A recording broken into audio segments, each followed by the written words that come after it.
নিজের জীবনের নিরাপত্তা নিয়ে ভীষণ উদ্বিগ্ন সাবেক রেলমন্ত্রী সুরঞ্জিত সেনগুপ্তের সাবেক এপিএস ফারুকের গাড়ি চালক আজম খান। তার আশঙ্কা তাকে যে কোনো সময় গুম বা খুন করা হতে পারে। এজন্য প্রধানমন্ত্রীর কাছে জীবনের নিরাপত্তা চেয়েছেন তিনি। আজম জানিয়েছেন, শুধু সুরঞ্জিত নয়, শাসক দলের আরও অনেকে নিয়োগ বাণিজ্যের সঙ্গে জড়িত। আরটিভিতে দেয়া একান্ত সাক্ষাৎকারে আজম এর আকুতি জানান। বায়েজিদ আহমেদের বিশেষ ধারাবাহিকের শেষ পর্ব আজ।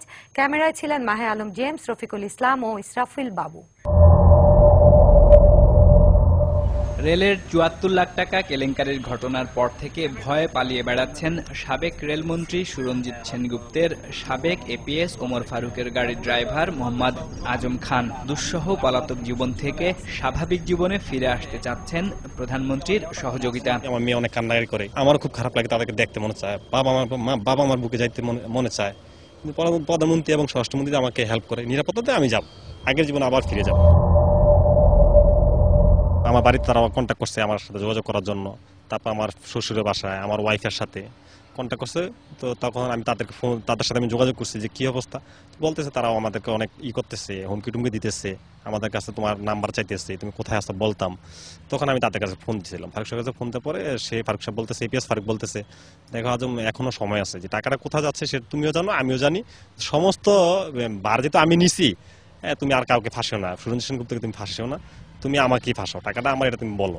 আর তুমি যদি এটা বলো আর আমাদের কথায় রাজি থাকো, আমরা যেভাবে চাই এভাবে তুমি করো, তাহলে তোমাকে ভালো একটা অ্যামাউন্ট দেওয়া হবে। এমনও বলছে 10-20 লাখ টাকা যদি লাগে আমি ইসুফ আলী মিতার কাছে আইনে তোমাকে দিমুনি। তা আমি বলছি যে না, এটা আমার পক্ষে সম্ভব না।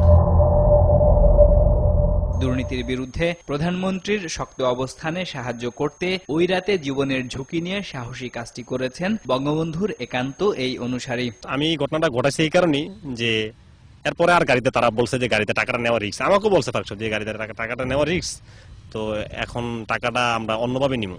তখন তারা পরামর্শ করলো যে সুরঞ্জিত সেনগুপ্তের এক বন্ধু আছে কানুইদা নামে, সে গুলশান 2 নাম্বার থাকে, 96 নাম্বার রোড তার বাসা। তা আমি তার বাসা চিনি, তো তার অ্যাকাউন্ট নাম্বারে এখন চিটং থেকে টাকা পাঠানো হবে, আর ওইখান থেকে তারা টাকাটা নিয়ে নিবে সুরঞ্জিত সেনগুপ্ত। তখন আমি চিন্তা করলাম যে আমার গাড়িতে তার টাকাও নিবে না, আর দুর্নীতি তো হইতেছে এটা আমি নিজে দেখতেছি, তা আমি যদি প্রতিবাদ না করি তাহলে কিভাবে হবে, বঙ্গবন্ধুর আদর্শ আদেশিত আমি। তো আমার এটা অনেক দিনের আগে থেকে টার্গেট ছিল যে তাদেরকে টাকা সহ ধরাই দেবো। তো লাস্ট যেহেতু আর আমার গাড়িতে টাকা তারা আনবে না, তখন আমি এই যত টাকা ছিল এই টাকা নিয়ে আমি ঢুকে দিচ্ছি। এর আগে কয়েকবারে আমি নিজে সহ তো টাকা নিচ্ছি, এর আগে বড় বড় অ্যামাউন্ট গুলো গেছে, 2-3 ব্যাগ একসাথে গেছে, আমি নিজে 2 হাতে। হ্যাঁ, সবই রেলের নিয়োগ বাণিজ্যের টাকা। প্রথম চালানটা তো আসছে থেকে, এই ইউসুফ আলীর অফিসার্স কোয়ার্টার থেকে। কেবল মন্ত্রী হয়েই নয়, আইন মন্ত্রণালয় সম্পর্কিত সংসদীয় কমিটির সভাপতি থাকাকালেও সুরঞ্জিত নিয়োগ বাণিজ্য করেছেন, যাতে হুকুম বরদারের ভূমিকায় ছিলেন এপিএস ফারুক। তখন সেনবাবু আইন মন্ত্রণালয়ের সভাপতি, আইন ও বিচার মন্ত্রণালয় এবং সংসদীয় স্থায়ী কমিটির সভাপতি। তখন থেকে দেখি আইন মন্ত্রণালয় তারা দুর্নীতি করে, আইজিআর বদলি করে, বিভিন্ন লোককে চিফ জুডিশিয়াল ম্যাজিস্ট্রেটের পোস্টে বিভিন্ন জেলায় লোক নিয়োগ করা হয়, ওই জায়গায় তারা এই নিয়োগ বাণিজ্যের সাথে জড়িত। মানে সেনবাবু ফোন দিত আইন প্রতিমন্ত্রী কামরুল ইসলামের কাছে যে আমার এপিএসকে পাঠাইলাম, এই কয়েকটা কোঠা আছে, এগুলো তুমি আমাকে দিও। তো দেখতাম যে ফারুক সাহেব যদি পাড়ায় সেনবাবু 5টা জন্য, ফারুক সাহেব দিয়ে দেয় আরো 5টা তার পার্সোনালি, ওখান তো সে ভালো একটা অ্যামাউন্ট পায়। ওই টাকা আবার প্রতিদিন রাত্রেবেলা এই টাকাগুলো ফারুক সাহেব বাসা যেত কিছু কিছু টাকা। জানা গেল, সুরঞ্জিতের একমাত্র ছেলে সৌমেন সেনগুপ্তের টেলিকম ব্যবসায় লগ্নি করা অর্থের উৎস সম্পর্কে। তার ছেলে যে সৌমেন সেনগুপ্তের যে টেলিটকের ব্যবসার যে একটা হয়েছে, আলাপ তো আমার সামনে হয়েছে, ওই টাকাগুলো রেলের টাকা থেকে ওখানে টাকাগুলো দেওয়া হয়েছে। ইউসুফ আলী মিতার কাছ থেকে টাকা আনলাম। সে একদম বলতে পারছিলাম, কিছুদিন আগে এরকম ঘটনা হয়েছে যে গাড়িতে ফারুক সাহেব জিজ্ঞেস করছে যে আনে কিরকম অ্যামাউন্ট আছে, পুরো ফুল আছে। তো আমিও গাড়িতে ছিলাম, সে বলে যে হ্যাঁ পুরো 2 কোটি টাকা আছে।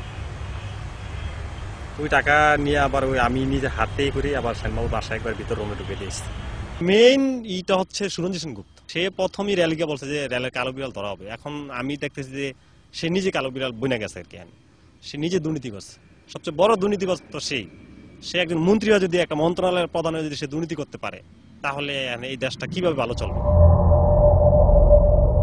তবে ড্রাইভার আজমের এসব বক্তব্যকে ভিত্তিহীন বললেন সুরঞ্জিত সেনগুপ্ত।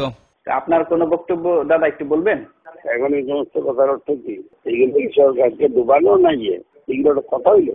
এগুলো গাঁজাগুড়ি গল্প তোমরা বলতে পারো, তাকে বারবার ডাকা হয়েছে, সে যায় না। ফালতু কথা। কার লোক 6 মাস ধরে 1 বছর ধরে করলো না কেন? এখন এই সমস্ত কথার অর্থ কি? মৃত্যুবাদের সময় আছে, তোমরা করো, আমি বুঝতে পারবো না। রেল মন্ত্রণালয় দুর্নীতির আখড়া উল্লেখ করে এর আমূল সংস্কারের কথা বললেন দপ্তরবিহীন মন্ত্রী সুরঞ্জিত সেনগুপ্তের সাবেক এপিএস ওমর ফারুকের গাড়ির ড্রাইভার আজম খান। আমার বাইকে তো বাড়িতে হুমকি দেওয়া হচ্ছে যে সাথে বাইজিদ আহমেদ, RTV। দোকান চালায়, বাড়িতে হুমকি